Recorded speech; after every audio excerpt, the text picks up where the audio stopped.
योग दृष्टि समुच्चय इस महान ग्रंथ की वास्तविकता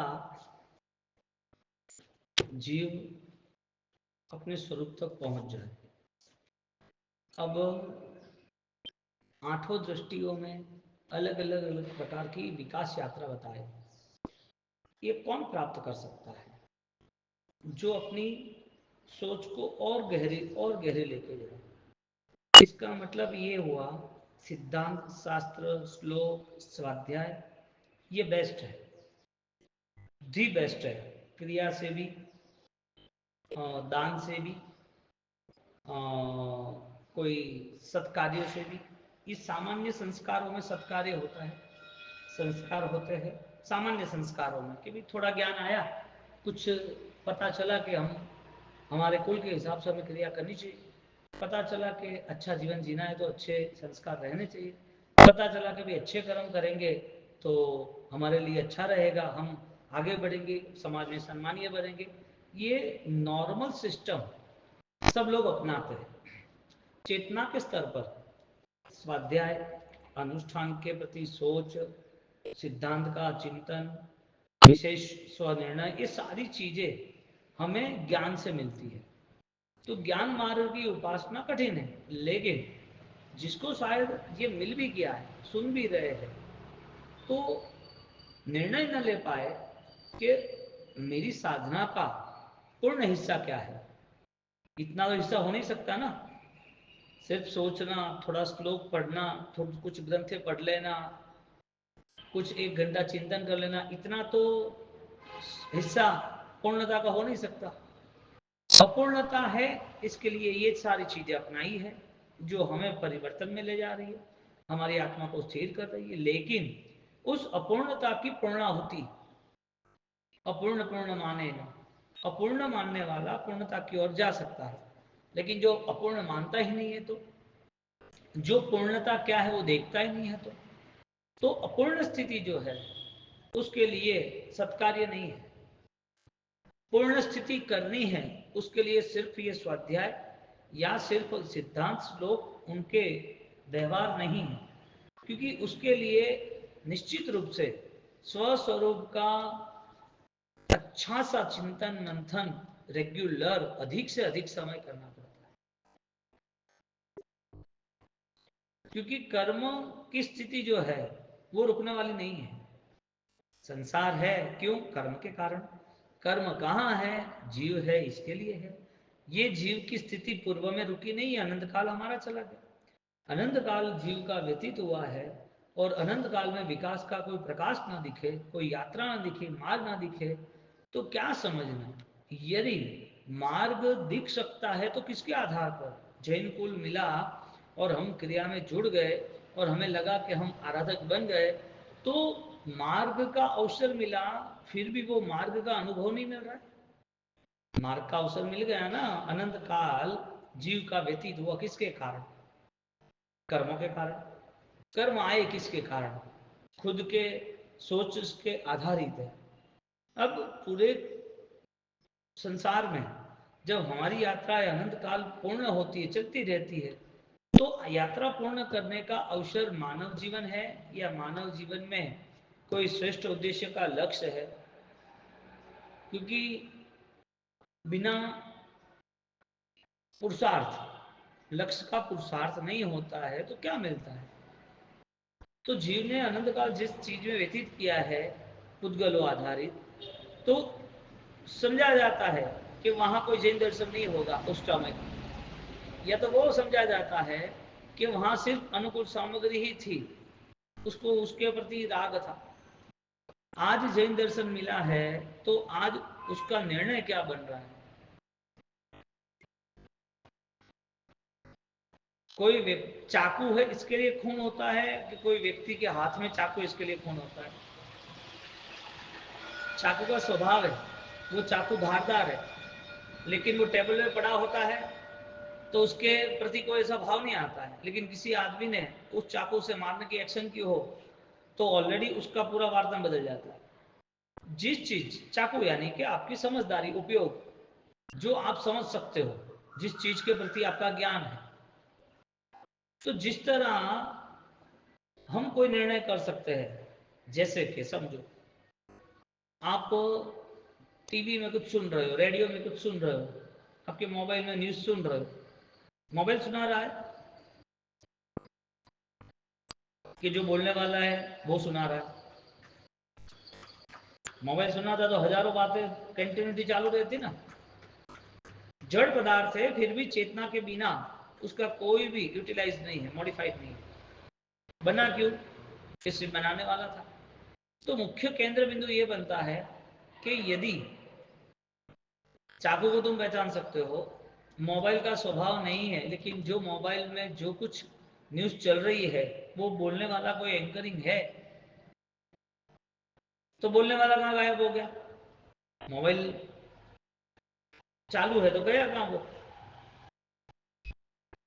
ये सारी फ्रीक्वेंस जो है ये कैसे सेट हुई?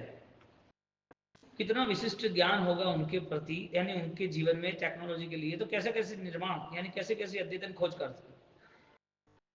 यहाँ पर जब अध्यात्म की बात चलती है तो अध्यात्म की बात के स्तर पर जिस जीव ने वास्तविक ज्ञान तक पहुंचने का निर्णय किया है, वो अपने ज्ञान को हर बार नापता रहेगा। केवल ज्ञान तक पहुंचना है तो केवल ज्ञान के पहले कौन सा ज्ञान है?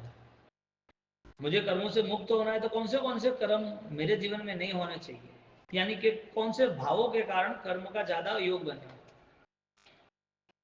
मेरी मन वचन काय की जो प्रवृत्ति है, हम तीन दंड विधेयान वो कहते हैं, तो मेरी कौन सी ऐसी प्रवृत्ति है जो बार बार मुझे योग में ही रखते हैं। योग दृष्टि समुच्चय का मूल कारण ये था कि ये योग जो है, जो हमें मिला है प्रारंभिक कक्षा में, उसका व्यवहार क्या करना है, और इस योग से जो योगातीत हुए, योग को छोड़कर इस साधनाओं में लयलीन होकर ये अलिप्तता के साथ कैसे आगे बढ़े, तो हमारे पास दोनों बैलेंस आए।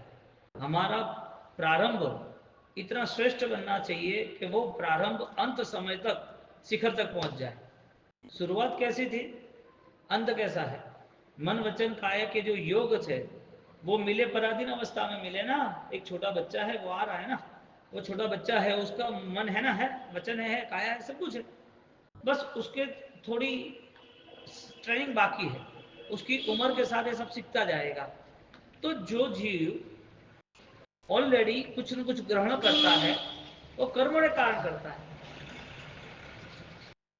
छोटे बच्चे को क्या लेना देना है, वो गर्म तपेली को छू ले, गर्म पानी को छीले, जलती हुई आग को छू ले, उसे उसे ऑलरेडी मन वचन काया की इफेक्ट है, वो दिख रहा है, क्योंकि जला है तो दर्द हो रहा है ना। उसे कुछ देते तो खुश होता है, हंसता है, नहीं देते रोता है। तो मन वचन काया का व्यवहार तो बंद हो ही नहीं रहा ना। योग की दृष्टि से योग का दंड होता है तो क्या होता है, किसको होता है? मंडन वचन दंड कायदन तिविहणति दंड विरयाणम। क्यों होता है? वजह क्या थी कि उसके सारे कर्म आज उसके आसपास खेल रहे, कर्म का सारा नतीजा उसे ऑलरेडी मिल रहा है। तो ये संसार कब तक चलेगा? योग की बात सुनने का मूल उद्देश्य ये था, योग में प्रवेश कर कर हमें उसको इतना डीपली सर्च करना था कि ये योग तो मैं हो ही नहीं। इसके लिए जैसे मन वचन काया की विराधना मन वचन काया के प्रायश्चित से करते हैं, उससे भी आगे ये सारे प्रायश्चित जितने भी पाप थे अनंत काल के समाप्त हो जाते, स्वस्वरूप में स्थिर रहने की यदि उसकी भाव दशा हो तो। मन वचन काया कब तक है? कर्म है तब तक है।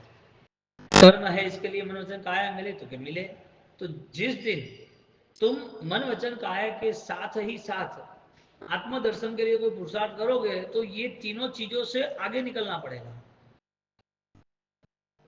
अनंत काल संसार कर्म के कारण कर्म देता है मन वचन काया। कई अवस्था ऐसी होती है जहां असन्नी अवस्था होती है, लेकिन भाव दशा तो होती, आत्मा तो है। संसार के कोई ऐसा कर्म है जिसके लिए मन वचन काया नहीं मिला, असन्नी अवस्था मिली है, तो भी वो वहां पड़ा रहा है। तो ये वहां पड़ा रहा जो जीव है, उसका भविष्य उसकी ज्ञान दशा तय करेगा। तो मन वचन काया का यानी कि योग दृष्टि का अनुपान करते करते उस योग की विकास यात्रा कहां तक लेके जाती है। तो सम्यक भावों की जब पांचवी दृष्टि आती है सम्यक दर्शन की, तो सम्यक दर्शन के बाद छठी, सातवीं, आठवीं प्रमथ अप्रमथ दशा में 10वें गुणस्थानक के 11 गुणस्थानक के बाद साक्षणिक भाव से राग देश रहित अवस्था, केवल ज्ञान में कई समय तक, लंबे समय तक रहने की अवस्था। पूर्व कोड़ा कोड़ी वर्ष लिखा है केवल ज्ञान में रहने वाला योग है मन वचन काया का, लेकिन उससे कोई पेनल्टी नहीं, उससे कोई लेना देना नहीं। कंडीशन हमारी जैसे मानव जीवन की है, तप त्याग की है, सोचने की है, ऐसी परमात्मा की है। वो भी मानव जीवन में है, वो भी तप त्याग में है, केवल ज्ञान की अवस्था में भी सोच रहे। तो ये सारी चीजों में डिफरेंस क्या? एक तरफ कहते हैं मन वचन काया से ऑलरेडी हमें मुक्त होना है, हमें आत्मा की निकटवर्ती स्थिति है, आत्मा का जो निश्चित स्थान है वहां तक पहुंचना है। और एक तरफ जो आत्मा मोक्ष में पहुंचने वाला है उसके पास मन वचन काया है। ज्ञान दशा से कितना भेद कर सकते, बात इतनी है। तो यहाँ का सिर्फ इतना ही कार्य क्रिया तक का ही, या फिर मन स्तर समझने का और शास्त्र बोध पाने का इतना ही नहीं है। शब्दों के ज्ञान से इंफॉर्मेशन लेवल पर हमारे पास चालाकी बढ़ जाएगी,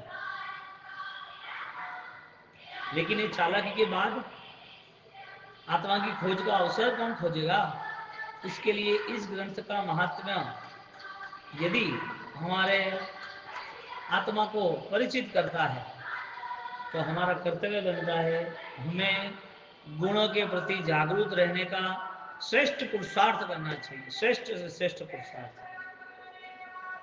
हमें हर कदम पर सोचना पड़ेगा, एक छोटा भी काम तुम्हारा मिस्टेक से होता है, दो लोग बोलते हैं कि ऐसा क्यों किया, इसके जगह ऐसा किया तो अच्छा होता। एक नॉर्मल संसार की बात है ना, जहां उपयोग नहीं रहता है। तुम यहां से अपने राजेंद्र हेरिटेज समझो रिक्शा में गए, वहां 50 रुपये होते हैं, या को वहां से यहाँ घर पे आए 50 रुपये होते, वहां से यहाँ आए और फिर बोला कि 200 रुपया होते हैं, 200 रुपया थोड़ी होता है क्या? तो ध्यान नहीं आता, तो दो लोगों को पूछना चाहिए ना। आपकी मिस्टेक के पीछे दो लोग आपको गाइड्स करते हैं, एक नॉर्मल बात है ना। हाँ, नॉर्मल बात है। आप एक अच्छा घर भी लेते हो तो इसके जगह ये लेना था। गाड़ी चॉइस करते हो कि यार ये एडवांस था, 15 दिन के बाद ये गाड़ी आने वाली थी, इसके फीचर अच्छे थे, ये क्यों ली? ज्ञान नहीं है तो गाइड्स करने वाले मिल जाते हैं, और ज्ञान के बिना ही, या तो जो ज्ञान से हमने काम किया उसमें भी श्रेष्ठ ज्ञान वाला कोई मिलता है, समझदार मिलता है, तो वो अपना ज्ञान फीका दिखता है कि यार गलती हो गई हमारी।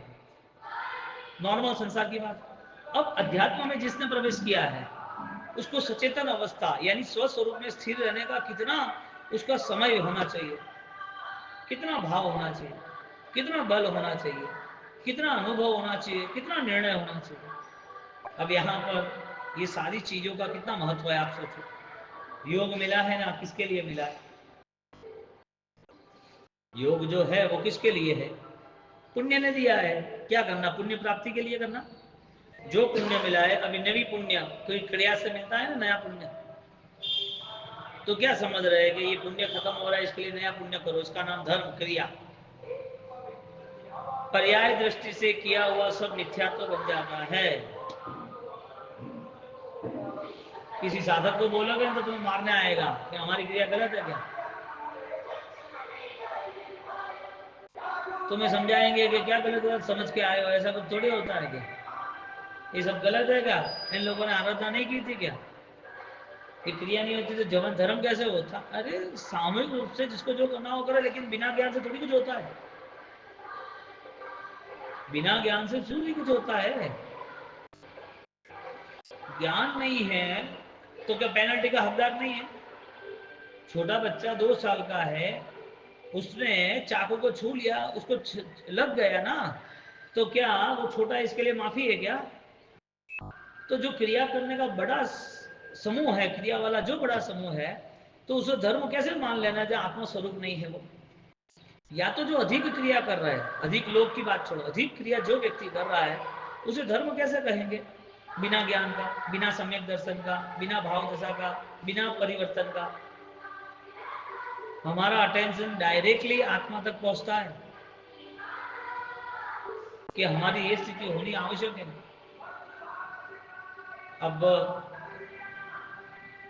ग्रंथ ज्यादा पढ़ना है या ग्रंथि भेद ज्यादा करना है? ग्रंथ ज्यादा पढ़ना कि ग्रंथि भेद जल्दी करना? जब तक शास्त्र से परिचित भी नहीं होगे तब तक स्व से परिचित नहीं होगे, क्योंकि शास्त्र महाज्ञानियों ने बनाया है। उस महाज्ञानियों के वचन अनुभव के हैं, तो हमें आधार मिला है। हमें पता नहीं है कि आत्मा का बल विशिष्ट क्या है, हमें ये ज्ञान से पता चलता है कि ऐसा है।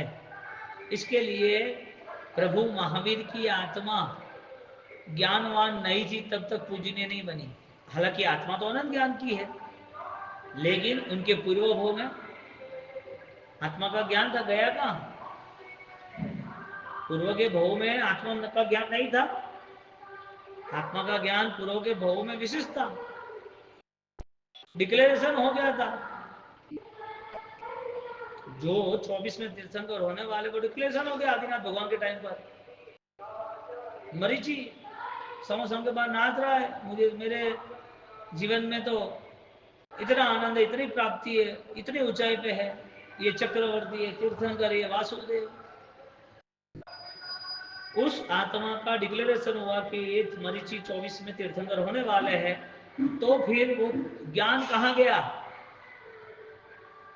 केवल ज्ञान कहाँ गया? आत्मा में था तो क्यों दिख नहीं गया? क्यों पूजनीय नहीं बने? क्यों वो ज्ञान के द्वारा वो वचन उस समय नहीं बोल पाए? इसका मतलब प्रोसेस लंबी रही। इसका मतलब कि प्रोसेस विथ प्रैक्टिकल, हमारी प्रोसेस हो रही है, उसमें हमें प्रैक्टिकल ज्ञान दशा अनुभव दशा में तय करना पड़ेगा। हमें वो बात लेके बैठ नहीं जाना है कि जो योग आएगा उदय होगा न होगा, नहीं। आज उदय कर लेना, तू उदय ही होगा। आज पुरुषार्थ कर, उदय ही है। समय आएगा, कोई बोल रहा है ना हमें भाग्य में लिखा होगा। भाग्य में कौन लिखता है? लिखने वाला कौन है? परिस्थिति ये निर्मित होती है कि केवल ज्ञानी प्रभु भी वो अपने मन वचन काया को न समझे और मन वचन काया से निवृत्त ना हो, तो भाव दशा में नहीं पहुंचती।